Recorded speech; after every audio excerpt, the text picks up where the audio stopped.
함께 인사하겠습니다. 오늘도 잘 나와 있습니다. 반갑습니다. 예, 우리 예배가 너무 소중합니다. 예, 새성전 와서 이제 우리가 2주, 그렇죠? 이제 2주 됐어요. 그래서 적응해 갑니다. 여러 가지로. 어제 또 LED 간판이 켜지면서 어쨌든 이제 어떤 사람이 지나가다가 계속 이렇게 위를 바라보더라고요. 교회였나? 교회인가? 뭐 이렇게 하는 듯하시.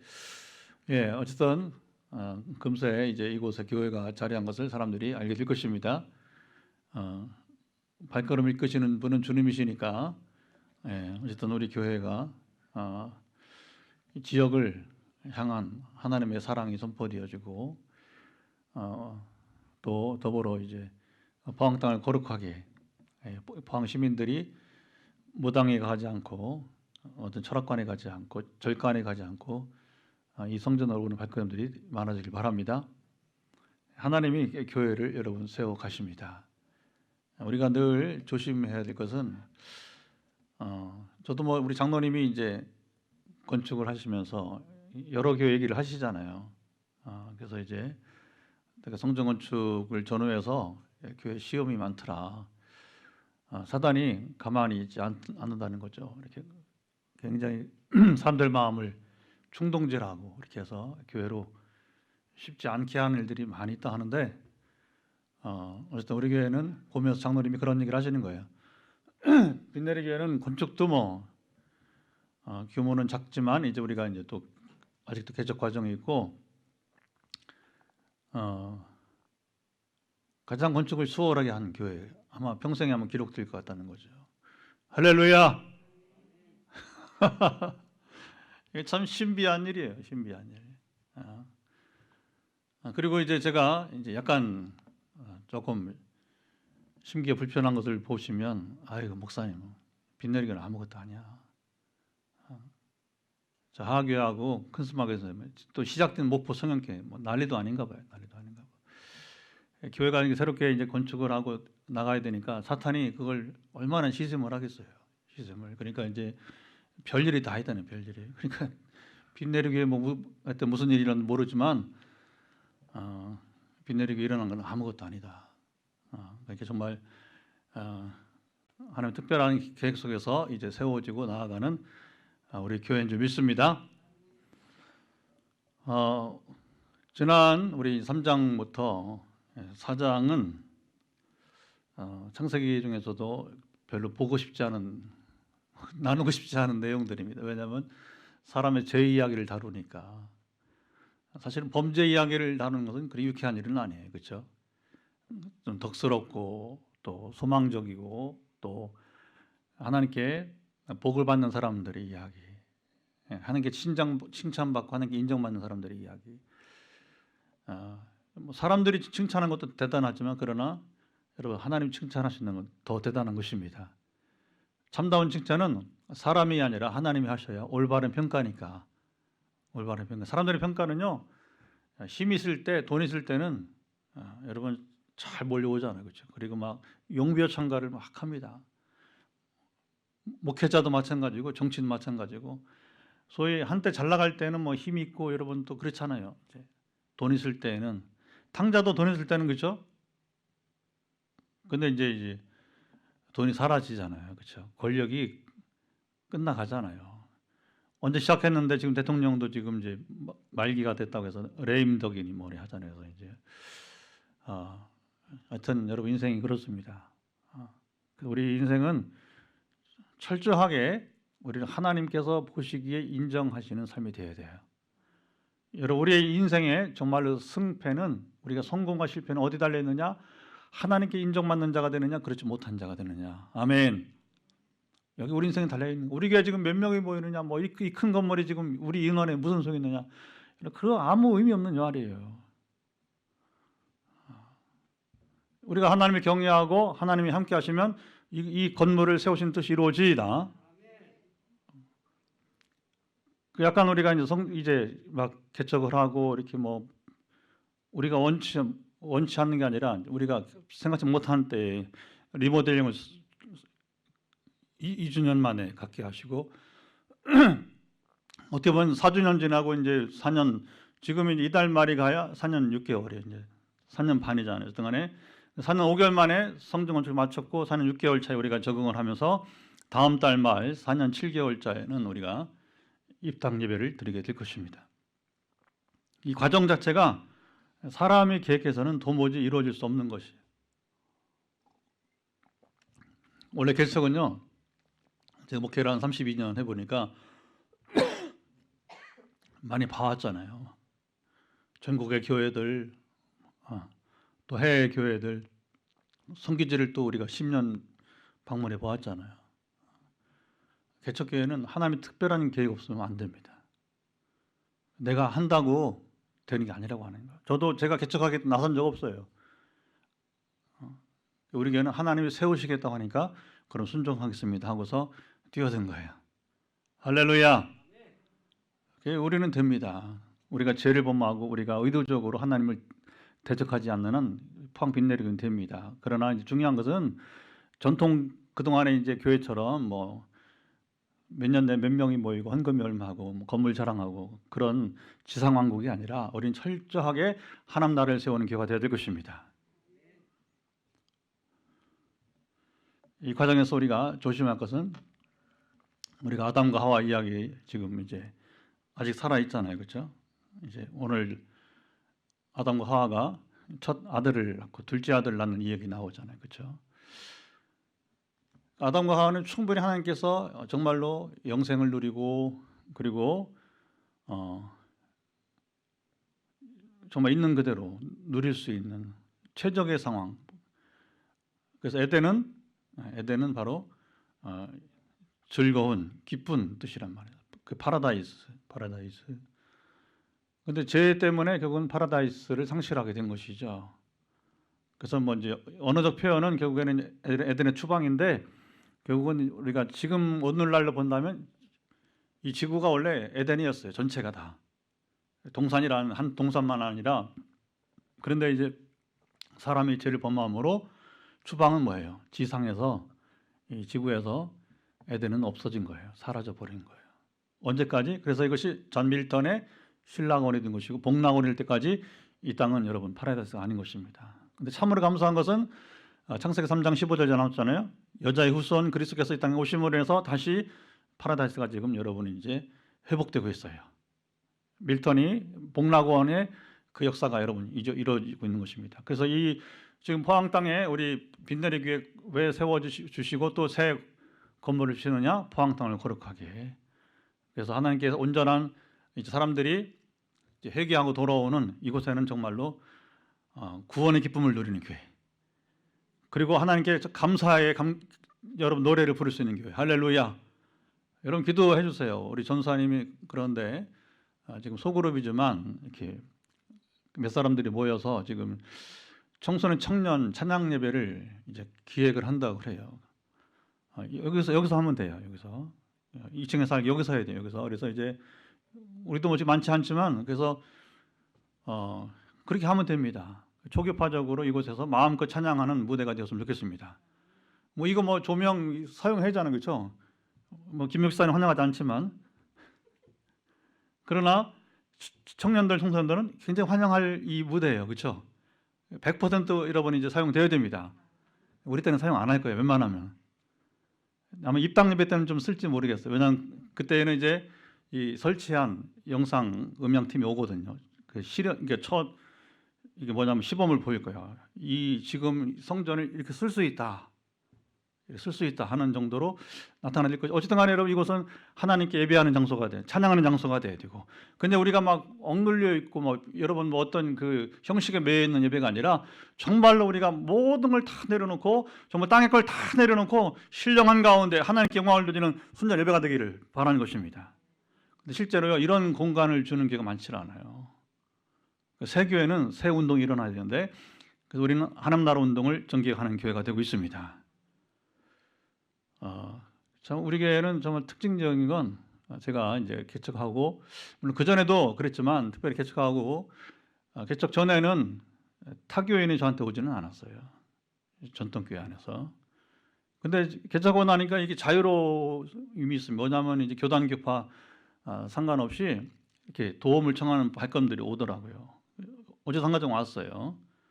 그래서 금요일부터 이제 금요일 3시에 첫 번째 그 아들 때문에 이제 어머니 같이 그래서 모자가 같이 함께하는 행보 모임이 시작이 될 때인데 여러분 같이 기도해 주시기 바랍니다. 새성전의 첫 맞이하는 행보 모임이에요. 그동안은 주로 이제 인도네시아 자매 했잖아요. 이번 주도 하고 있지만 그래서 어쨌든 성전을 세우신 주님께서 이 가정을 향한 놀라운 계획이 이루어지기를 축복합니다. 왜 포항 땅을 거룩하게 되니까 지금 뭐 거의 의사가 우리 탁사님 소개해 주셨는데 어떤간에 거의 뭐냐면 포기지경이에요. 포기지경. 오죽하면 권사님 뭐라고 하냐면 차라리 마음 편하다는 거예요. 의사가 이제 안 된다 이렇게 하니까 오히려 편하다는 거예요. 포기하게 되었으니까.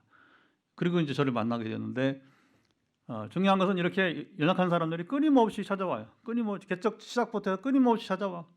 그래서 이제는 정말 이제 하나님께서 어떻게 행하실지가 기대가 되어집니다. 여러분 우리는 아무것도 몰라요. 아무것도 몰라. 중에 하나님이 살아계신 하나님께서 교회를 세우시고 있다고 하는 것입니다. 우리가 이제 아담과 하와 에덴처럼 누리는 교회예요. 누리는 교회. 아멘. 여러 가지 이제 하나님의 계획들이 오고 조금 낙심될 즈음에 서울의 어느 교회가 여러분 이번 입당에 설교로 오시는 전 총회장님 교회인데 1,000만 원을 당회가 헌금을 해주기로 했다고 합니다. 할렐루야. 최근에 여러분 통계 보세요. 우리가 5천만 원 목표하는데 지금 거의 900만 원이 그 중에서 900만 원이 지금 현재 예보헌금이잖아요, 그렇죠? 이거 합하면 그 2천만 원 가량 이제 예보헌금이 되는 거예요. 결국 다시 또 예보헌금이 추월할지 모르겠는데 그건 따지지 않습니다. 어쨌든 하나님 감동을 주시는 자들에 의해서 헌금 모아지고 여러분 교회는 처음에 그렇잖아요. 2천만 원 이 의자헌금 할 때 되겠나 했는데 여러분이 이제 이건 뭐 쉽게 넘어갔잖아요. 물론 그 중에도 620만 원 정도가 어쨌든 간에 예보헌금이었고 부족한 것은 하나님 채우시더라고 하는 것이죠. 하나님은 여러분 스스로 일하시는 분이십니다. 한 가지만 잘하면 돼. 우리가 하나님께 대적하지 맙시다. 죄를 범하지 맙시다. 거룩합시다. 그럼 하나님은 우리가 비록 작지만 여러분 그러나 깨끗한 그릇이 되면 반드시 사용하실 것입니다. 아담과 하와가 실패한 게 무엇이에요? 죄를 지었어요. 그릇이 더럽게 되었어요. 더러운 그릇 쓸 사람이 있어요? 없어요?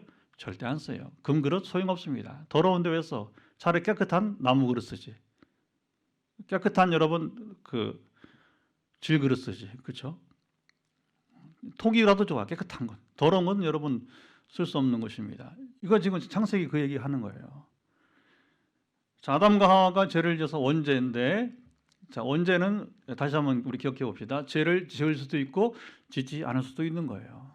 자유의지라고 보게 되는 것이죠. 그래서 우리가 지난 선악과 얘기하면서 선악과는 생명나무만큼 우리가 받은 축복이다. 왜? 선악과가 있으면 우리는 자유적 존재, 책임적 존재가 되었기 때문에. 여러분 인류 가치가 가장 빛나는 게 뭔지 아십니까? 자유적 존재라고 하는 거예요. 우리는 여러분 자유가 있습니다. 그러나 자유가 있다고 해서 멋대로 살라는 거 아니에요. 방종하라는 거 아니에요. 더 책임 있는 존재가 되라고 하는 거예요. 그래서 자유를 누리되 그 책임적 존재가 될 때에 여러분이 이제 뭐냐면 하나님께서 당신이 인정받는 거야. 당신 인정받으면 당신이 행복한 거야. 내가 행복한 거예요. 다른 거 따질 거 없어. 그러나 이 원리를 모르고 이 여러 성경의 참모로 여러분이 이제 그야말로 가치와 여러분이 가르침이 뭔지 모르기 때문에 방랑하고 쓸데없이 이렇게 행하게 되는 거예요. 자, 아담과 하와의 아들 가운데 둘인데 또 하나가 또 죄를 범해요. 쟤는 유전처럼 이렇게 이제 오늘 이 가인의 죄가 나오는데 다음 우리 금요일 날 볼 때는 16절 이하는 더 큰 죄가 나와요. 그 다음에 죄를 지으면서도 그래도 그 가인은 죄를 지으면서도 죄의식이 있었죠. 그렇죠? 두려워했죠. 그렇죠? 보복을 당할까 봐.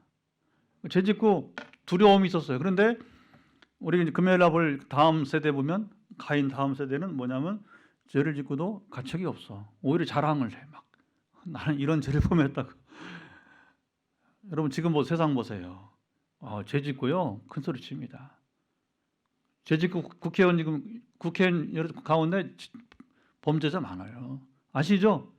어떤 죄를 범한 사람들인지. 여러분 그 생각지 않아요. 아랑곳하지 않아요. 죄 지은 인간들 얼마나 큰 소리 치고 사는데 지금 세상에. 그게 가인의 후예들이에요. 가인의 후예들. 가인은 몰린 사람이 아닙니다. 지금도 이 땅 가운데 죄 지으면서 여러분 죄 때문에 괴로워하고 죄 때문에 힘들어하고 하지 않고 자유로워. 그걸 우리는 뭐라고 하냐? 양심에 화인 맞은 사람이래요. 불도장, 감각이 없는, 죄에 대해서 무디고 감각이 없는 사람들. 그 세상 여러분 이게 뭐냐면 살기 힘들어지는 거예요. 불행한 거예요. 절대 그 사람 웃는다 할지라도 행복하지 않은 거예요. 기쁨이 없는 거예요. 평안이 없는 겁니다. 늘 불안할 거예요. 제가 있는 곳에 여러분 행복이 없습니다. 제가 있는 곳에 여러분 이제 기쁨이 없습니다. 언제 기쁘냐? 우리가 제사함 받고 제가 사라질 때에 기쁨이 있는 거예요. 평안이 있는 것입니다. 행복이 있는 것입니다. 우리 영적 생활에는 이걸 누리겠는 거예요. 자, 성경 봅시다. 우리 1절 말씀을 읽어보도록 하죠. 시작. 아담이 그의 아내 하와와 동침하매 하와가 임신하여 가인을 낳고 이르되 내가 여호와로 말미암아 득남하였다 하니라. 자, 여기 동침하다는 말이 밑에 아래 관주를 보세요. 뭐라고 써 있어요? 안다는 말이에요. 알게 되다. 이걸 이제 히브리어로 야다라 하는데 참 재미있죠. 왜 동침하는 게 왜 안다는 거예요. 그래서 안다는 말을 내가 그 사람 안다는 말을 함부로 하면 안 되는 거예요. 히브리적 언어에 의하면 안다는 뭐예요? 나는 그 사람과 잡았다는 얘기예요. 쉽게 말하면 깊이 안다는 거죠. 어떻게 속속들이 안다는 것이죠. 어쨌든 두 부부의 이제 삶 속에서 첫 아들이 이름이 가인이고 여호와로 말미암아서 신앙 고백은 좋습니다. 여호와로 말미암아 득남하였다. 여러분 생명은 주님이 주신 것입니다. 자, 예수님이 우리 이번 주 이제 볼 나사로 이번 주에 우리가 함께 나눌 얘기인데 마르다 앞에서 주님 뭐래? 나는 부활이요 생명이니. 시작. 나는 부활이요 생명이니. 이런 주님이 생명이라고 생명. 주님은 생명 자체이시고 그걸 영어로 말하면 I am이라고 하는 I am. 주님은 스스로 계신 분입니다. 그리고 그 자신이 생명이고 그리고 주님은 생명을 주시는 분이에요. 생명을 주시는 분. 그러니까 결혼했다고 아이를 낳는 것이 아니라 생명이신 주님이 주셔야 잉태를 하는 거예요. 임신을 하는 거예요. 지금도요 많은 가정이 뭐냐면 이제 잉태치 못해서 라헬만 그런 게 아니라 오늘날 많은 라헬들이 있어요. 우리 친구도 전에 저 아이를 낳지 못해서 입양을 해서 애가 이제 많이 컸죠. 이제 30대 후반까지 기다려 보니까 결혼을 저보다 빨리 했는데 아이를 낳지 않는 거예요. 이 친구가 지금도 잊지 못해. 그때 아니 젊은 애들 뭐 그냥 실수해서도 이렇게 쑥쑥 낳는데 아이고 자기 부부는 뭐 십수년을 살아도 십몇 년을 살아도 이게 애가 없으니까 이게 여러분 할 수 없습니다. 그건 하나님 허락하셔야 돼요. 왜 허락하시지 않느냐 몰라. 알 수 없어요. 또 주시지 않으면 또 다른 걸 주시니까 우리는 주신 마음만 누리면 됩니다. 그 자녀가 없다 비난하거나 또 자기가 또 좌절할 필요도 없어요. 작년에 여러분 와셨던 탄자니아 우리 선교사로 가 계신 우리 의사 부부, 우리 장로님 부부 있잖아요. 대학 교수 은퇴하시고 없어요 자녀가. 그래서 이제 그 입양을 했어요. 그래서 그 아이가 이제 한 30살 때 시집 가서 지금 애를 낳았어요. 얼마나 좋아하는지 몰라, 얼마나 좋아하는지. 그리고 이제는 뭐 이제 딸 걱정은 더 이상 안 해요.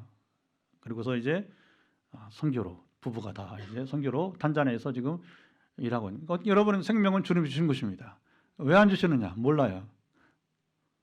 그러나 다른 것을 그 부부들은 우리 친구 부부나 그 장로님 부부도 보면 다른 사람이 갖지 못하는 것을 누리는 복이 있더라 하는 것이죠.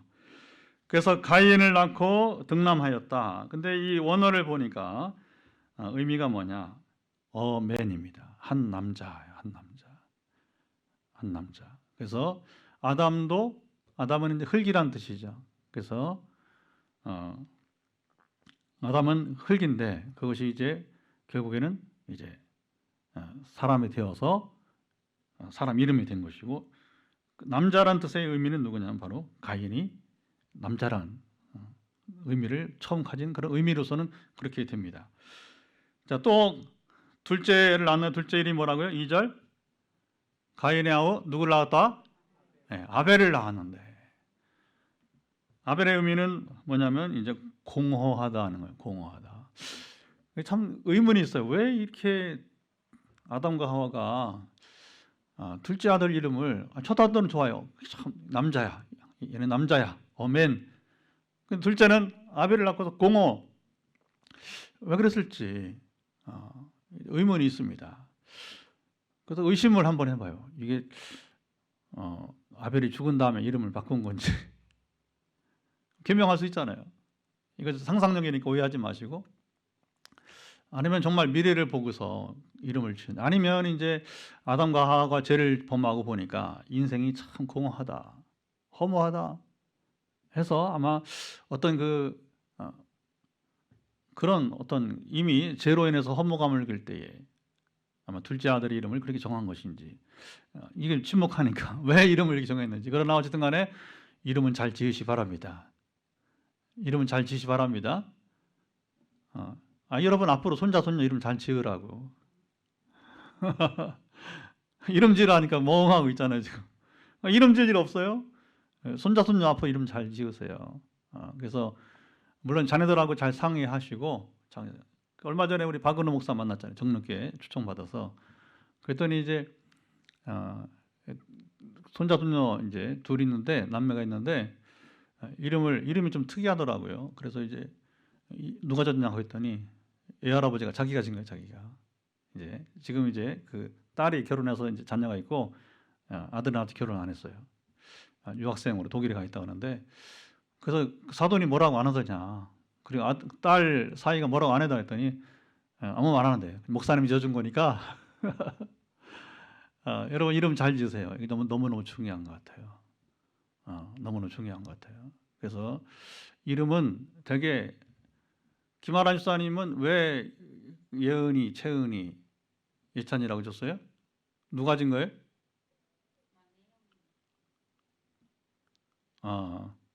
목사님이 줬구나. 거기도 신앙적인 내용이라 궁금했는데, 그래요. 목사님 누나 목사님이 이름을 줬군요. 하여튼 우리가 특별히 여러분 이제 자녀나 후손도 이름을 잘 지으시기 바랍니다. 아벨은 참 안타까워요.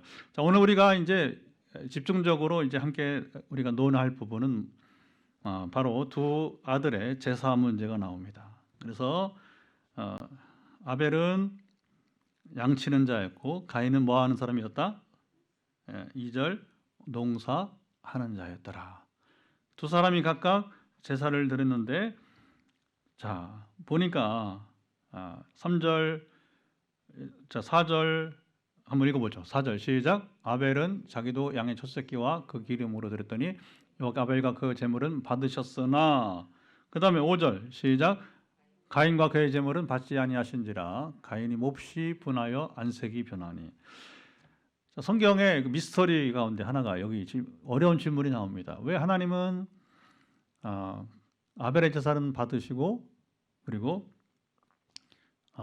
가인의 제사는 받지 않으셨는가? 잘 들으세요. 전통적 해석이 있어요. 전통적 해석. 이건 참 그때는 그렇게 해석을 할 수밖에 없었는지, 그러나 상당히 무리가 가는 해석이라고 볼 수 있습니다. 그것은 바로 어떻게 해석을 했냐면 피의 제사를 드리지 않았기 때문이다. 자, 그러면 아니 뭐 어떻게 가인이 피의 제사를 알았냐고. 피의 제사는 언제 나온 거예요? 모세율법이잖아요. 그렇죠? 모세율법. 그럼 뭐라고 이제 이렇게 또 땜빵을 했냐면, 소위 말하면 3장 15절, 3장 15절 아니고 그 3장 우리 보면 그 가죽 옷을 입힌 얘기 나오죠. 가죽 옷을 입힌 얘기 어디 나와요? 자 보면 3장의 21절 시작. 여호와 하나님이 아담과 그의 아내를 위해 가죽 옷을 지어 입히시니라. 가죽 옷 입히려면 뭘 잡아야 돼요? 짐승 잡아야죠. 그 짐승의 피를 흘리는 것 경험을 했다. 전통 해석, 상당히 무리가 가는 해석이 나오는 거예요. 그래서 아벨은 자기가 이제 가축 중에서 피해 제사를 드렸는데 가인은 거기 농사 소산물을 제물에 드렸다. 그런데 이제 갈등이 뭐냐면 레위기서 보게 되면 곡식으로 드린 제사가 있어요, 없어요? 있죠. 그 이름이 뭐예요? 소제. 짐승을 태워서 드리는 건 태울 번자에서 이제 번제. 그래서 되게 이제 갈등이 생기는 겁니다. 도대체 정말 피해 제사를 드리지 않아서 불순종. 그래서 저는 그렇게 해석해요. 전통적으로 제가 어릴 때. 그래서 이제 그 가인이 불순종해서 결국은 제물의 종류를 자기 이물했다 해서 그렇게 해석을 했어요. 근데 여러분 그렇게 해석하면 안 됩니다. 성경은 성경으로 풀어야 됩니다. 자, 먼저 히브리서 11장을 한번 찾아보도록 하죠. 믿음장인데 히브리서 11장을 보면 거기 아벨의 제사가 나오게 됩니다. 4절 신약성경 364페이지 히브리서 11장 4절을 364페이지 신약성경 364페이지 히브리서 11장 4절 같이 읽어볼까요? 믿음으로 아벨은 가인보다 더 나은 제사를 하나님께 드림으로 의로운 자라 하시는 증거를 얻었으니 하나님이 그 예물에 대하여 증언하심이라. 그가 죽었으나 그 믿음으로서 지금도 말하느니라. 아벨의 제사는 한마디로 뭐냐면 믿음의 제사. 다 같이 시작. 믿음의 제사. 그럼 믿음의 제사가 뭐냐? 여러분 우리가 믿음의 정의가 참으로 중요해요. 믿음의 정의가. 그걸 딴 본문에서 찾으면 안 되고 오늘 본문에 찾아야 돼요. 오늘 본문에서 믿음의 제사가 가인이 믿음의 제사가 되지 않은 이유가 무엇인가 했을 때에 여러분 7절에 증거가 있습니다. 7절의 증거. 성경 이렇게 해석해야 돼요. 7절 말씀을 한번 같이 읽도록 합시다. 7절 같이 보도록 합시다. 7절 시작. 내가 선을 행하면 어찌 낯을 들지 못하겠느냐. 선을 행하지 아니하면 제가 문에 엎드려 있느니라. 제가 너를 원하나 너는 죄를 다스릴지니라.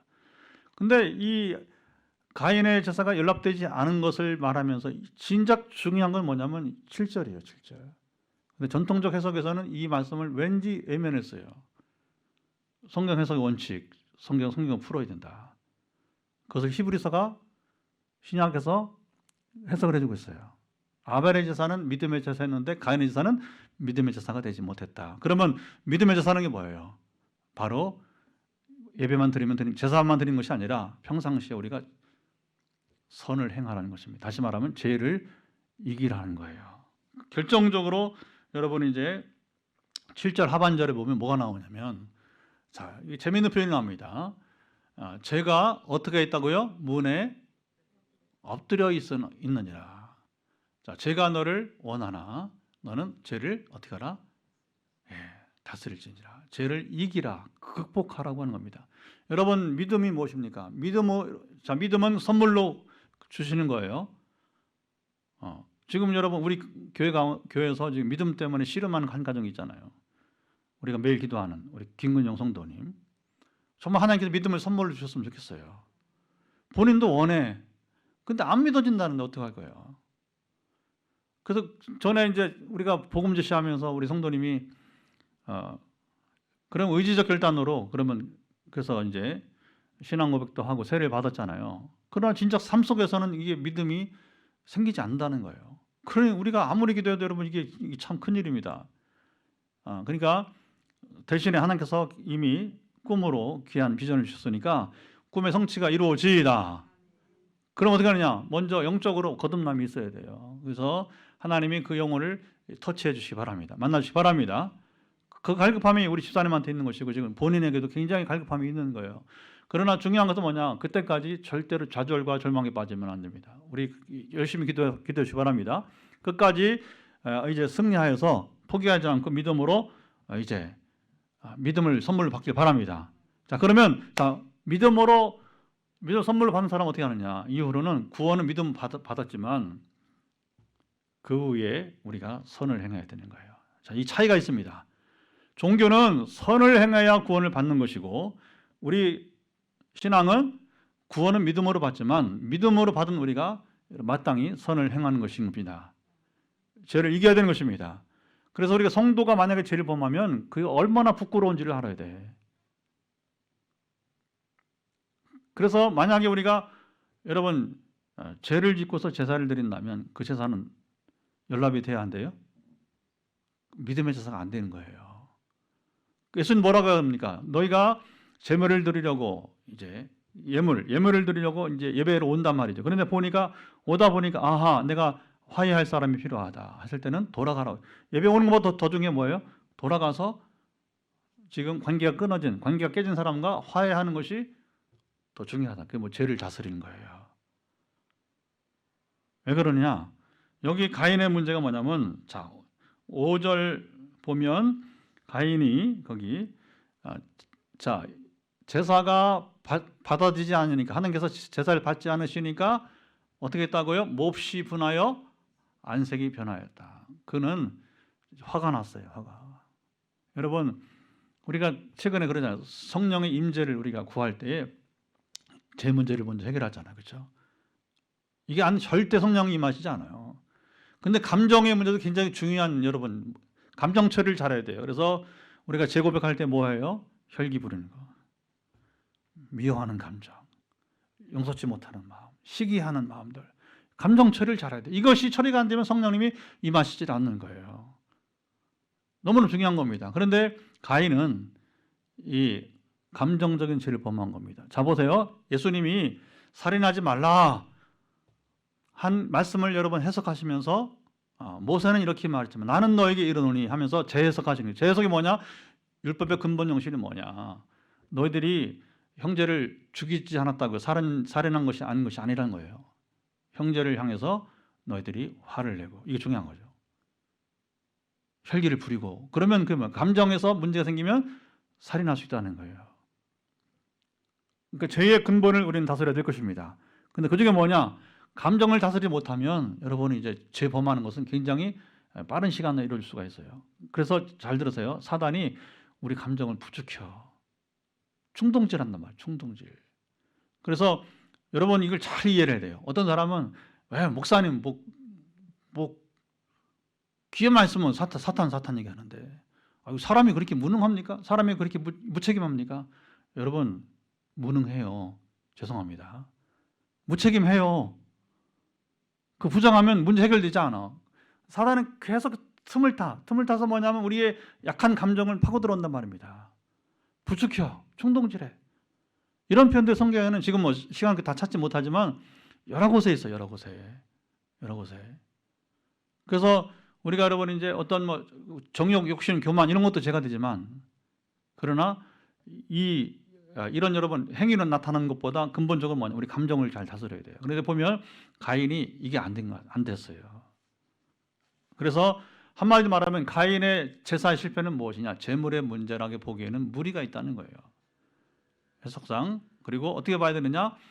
믿음의 제사가 되지 않았다. 히브리서 11장 4절의 말씀 결정타예요. 결정타. 그러면 그 믿음이 뭐냐? 그 믿음의 정의가 바로 오늘 본문에서 나와야 된다는 거예요. 그게 바로 7절의 답이 있다고 하는 것이죠. 오늘 우리도 여러분 하나님 기뻐하시는 제사 되어야 될 것입니다. 그건 어떻게 되느냐? 주중에 지은 죄를 다 우리가 해결해야 돼요. 죄 문제 해결해야 됩니다. 이게 해결되어야 그 다음에 뭐냐? 하나님 관계가 회복되어지고, 그 다음에 이게 이제 요한복음 15장에 보면 자, 너희가 내 안에 있고 내 말이 너희 안에 거하면, 주님 말씀, 주님 우리 안에 거하면 무엇이든지 구하는 것을 하나님께 들으실 것이다. 아멘. 그런데 주님 우리 안에 계시지 않아. 나는 주님 안에 있는지 모르지만 주님이 내 안에 계시지 않아. 왜 계시지 않아? 죄 때문에 계시지 않는 거예요. 죄를 다스리지 못하면 주님이 우리를 떠나는 겁니다. 여러분 그런 거예요. 사탄이 있는 곳에 죄가 있고 죄가 있는 곳에 사탄이 있고, 그러나 하나님 계신 곳 죄가 없어요. 죄가 있는 곳에 하나님 계시지 않아요. 그 죄 문제는 늘 처리해야 되는 거예요. 그래서 우리가 주일마다 여러분 그 바쁜 시간에 반드시 짧은 시간이지만 죄의 고백을 갖잖아요. 그리고 제사하며 선포를 하죠. 왜냐하면 지금 죄를 고백함으로 해서 제사함 받아야 그 다음에 뒤에 예배가 연락될 수 있으니까. 할렐루야. 하나 연락하시는 예배가 반드시 여러분 되어야 된다는 것입니다. 결국 감정을 다스리지 못한 가인이 8절을 읽어보도록 합시다. 8절 읽어보도록 하죠. 가인이 그의 아우 아벨에게 말하고 그들이 들에 있을 때에 가인이 그의 아우 아벨을 쳐 죽이니라. 여기 아벨에게 말하고 그들이 들에 있을 때에, 거기 자 밑에 관절을 보면 고대 역본들에 의하면 우리가 들로 나가자. 다시 말하면 가인이 아벨을 유인했다는 거예요. 죽이려고. 우리가 전에 열왕기 봤잖아요. 보면 그 왕자의 난. 자기가 왕 되려고 이방원이처럼. 그리고 어떻게 형제들을 죽여야 하잖아요. 그렇죠? 유인하는 거예요. 어느 자리에서 내가 잔치할 테니까 나오라 하는 거죠. 나와서는 압살롬도 형 죽이잖아요. 물론 형이 잘못했지. 그러나 살인은 더 큰 죄잖아요. 유인한 거예요. 그러니까 마치 이제 압살롬이 암논을 이제 죽이려고 유인한 것처럼 여기서는 가인이 아벨을 죽이려고 유인했다. 그렇게 하나님이 가장 싫어하시는 것 중에 하나가 됩니다. 왜 죽였느냐? 여기까지만 다루고 우리가 이제 기도하고 우리 금요일 날 계속해서 가인의 죄 문제 다루고 이어서 이제 가인의 자손들의 죄 문제를 또 다뤄보도록 하겠습니다. 여러분, 인류가 가장 그 약한 최고의 여러분 이제 부분이 뭐냐면 시기심이라고 그래요. 시기심. 근데 시기심의 근본은 무엇일까요? 교만입니다. 자기가 나아야 돼. 칭찬도 내가 받아야 돼. 성과도 내가 올려야 돼. 그리고 항상 이 라이벌십이 강해서 이게 참 가장 불행한 삶이에요. 불행한 삶. 그래서 비교한 사람은 뭐냐? 열등의식이 항상 높다고 그래요. 그러니까 사울 왕의 마음을 여러분 충동질한 게 뭐냐면 열등감이에요. 왜? 다윗이 죽인 자는, 사울이 죽인 자는 천천히요. 다윗이 죽인 자는 그게 꽂혀버렸어요. 사실 백성들이 그건 다윗을 위한 노래가 아니었어요. 다윗을 죽이라고 하는 얘기였어요. 왜냐하면 사울 왕이 약하거든요. 무능하거든요. 사실은요. 왜 무능했는가? 사울이 처음부터 무능한 게 아니었어요. 불순종하기 시작했어요. 하나님이 함께 하시지 않았어요. 그러다 보니까 사울이 무능력하기 시작하는 거예요. 여러분, 자, 이게 굉장히 중요한 겁니다. 다윗은 하나님이 함께 하셨어요. 그는 하나님을 떠나지 않았어요. 자, 그러다 보니까 하나님을 떠나지 않다 보니까 다윗은 하나님이 함께하는 삶이 되었어요. 다윗은 승승장구합니다. 그런데 여기서 보면 사울이 만약 어떻게 하면 그 열등감을 극복했을까요? 사위잖아, 사위. 다윗이 사위잖아요, 그렇죠? 근데 이 열등감이 뭐냐면 결국에 다윗이 사위라고 하는 관념조차도 이제 잊어버리게 만드는 거예요. 그러니까 여기서 사울이 죄를 다스렸어야 되는 거예요, 죄를. 그 교만은, 시기를. 이게 엄청난 죄입니다, 여러분. 사람 시기할 수 있잖아요. 할 수 있어요. 그러나 시기심 제거해야 됩니다. 교만을, 정의국신 교만. 한쪽은 우리가 좌우에 여러분 죄를 해결해야 돼요. 그래서 왼쪽은 가령 쉽게 말하면 이제 뭐냐, 감정의 문제. 아까 말한 대로 혈기 부리고 우리가 화내고 또 뭐 하여튼 시기심 뭐 이런 우리가 이제 미워하는 감정, 용서치 못하는 마음. 한편은 정욕, 욕심, 교만, 기도시는 죄. 그래서 이 과가 달라, 과가. 그래서 이제 이 부분을 양쪽의 죄를 다 극복을 해야 우리가 뭐냐면 결국 승리하게 되는데 어느 하나 놓칠 수 없는 거. 굉장히 중요한 부분입니다. 이 부분을 우리가 다스려야 하나님이 우리 가운데 거하시는 거예요. 그런데 주님 말씀이 내 말이 너희 안에 거하면, 주님 말씀이 뭐냐? 이런 거 사라지는 것입니다. 우리가 매일 왜 성경을 읽어야 되는지 아세요? 지식을 얻기 위해서 아니. 그냥 성경을 읽기만 하면, 자 보세요. 집중해서 당신들이 내가 정말로 여러분 성경을 집중해서 읽으면 뭐냐? 콩나물 시루처럼, 여러분 콩나물 물만 부어도 자라잖아요, 그렇죠? 말씀이 우리 가운데 여러분 읽으면 매일매일 읽을 때에 읽는 말씀은 우리 속에 여러분 콩나물 시루처럼 뭐냐면 이 물이 들어오는 거예요. 자라는 것입니다. 놀랍습니다. 말씀이 우리가 자라가 뭐냐? 이런 문제가 있을 때에 세제처럼 씻겨지는 거예요. 씻겨지는 거예요. 성경 읽으면 콩나물처럼 자라기도 하지만 세제처럼 우리 안에 죄들이 사라지더라는 겁니다. 죄를 다스릴 수 있게 되는 겁니다. 성경을 읽기만 하세요. 우리 6월 달에 아마 이영길 목사님 이제 지금 귀국하셨어요. 그래서 이번에 열왕기 상하를 가르치는 목사님들, 제가 이번에는 평택에 안중교회, 우리 처제 다니는 교회인데 거기에서 이렇게 하겠대요. 그래서 비대면으로 하지 않고 그냥 현장 가려고 합니다. 물론 거기서 방역 지키고 필요한 사람들만 이렇게 초청해서 하게 될 거예요. 6월 말에 이제 우리 교회 이제 오시려 생각이 되어집니다. 근데 어쨌든 참 이 목사님을 제가 존경하는 것 중에 하나는 이번 그런 거 배우래. 나는 정말 기도를 많이 못합니다. 이렇게 인정을 해요. 그런데 기도는 사모님이 더 많이 하신대요. 근데 당신은 성경을 정말 많이 읽는다는 겁니다. 그런데 읽기만 하는 게 아니라 깊이 연구하고 순종하려고 애를 쓴다는 거예요. 나는 그게 기도라고 봅니다. 아멘. 기도는 여러분 눈 감고 하는 기도가 아니라 성경을 읽으세요. 그리고 아멘. 아멘은 뭐냐? 그것이 뭐냐? 말씀을 통한 기도가 되는 거 아니겠습니까? 그러니까 성령님이 이영길 목사님 정말 기도의 분량은 적대요. 본인이 고백을 합니다. 왜냐하면 또 그렇게 할 수밖에 없는 게 계속 평생 말씀을 가르치다 보니까 깊이 있게 연구하다 보니까 기도 시간이 부족하다는 거예요. 인정하더라고요. 그러나 사모님은 말씀은 덜 이제 연구하시니까 읽기만 하시고 연구는 목사님 몫이니까 기도는 사모님이 더 많이 하시고 그래서 저는 그 얘기 들을 때 감동되던데요. 성경 어떻게 읽으세요, 여러분? 목사님처럼 읽으면서 정말 내가 순종하려고 몸부림 해봤습니까? 하나님을 사랑하는 겁니다. 하나님 사랑하는 겁니다. 여러분 그게 하나님 사랑하는 거예요. 정말 성경을 읽으면서 하늘 아버지를 정말 기쁘시게 드리려고 우리가 여러분 부단히 애쓴다면 여러분 그거 기도가 아니겠어요, 그렇죠? 정말 놀라운 기도예요. 사실은요 기도만 하면 안 돼요. 성경을 같이 가야 돼. 왜 같이 가야 되느냐? 길잡이가 되니까. 그리고 왜 같이 가야 되느냐? 성경이 우리 죄를 이기게 하니까. 말씀은 살아 운동력에서 골수를 쪼개기까지 하는 거기 때문에. 아멘. 우리가 지금도 창세기 이제 새롭게 수금 우리가 나누고 있지만 그냥 지식으로만 한다면 강의만 나오면 소용이 없는 거예요. 우리가 지금 이것을 우리가 풀어갈 때에 가인이 하지 못한 아벨을 했다는 거예요. 믿음의 제사. 죄를 이기고 선을 행합시다. 죄를 이기고 선을 행합시다. 우리 함께 왜 어려워요? 죄 때문이에요. 죄를 너무 가볍게 여겨요.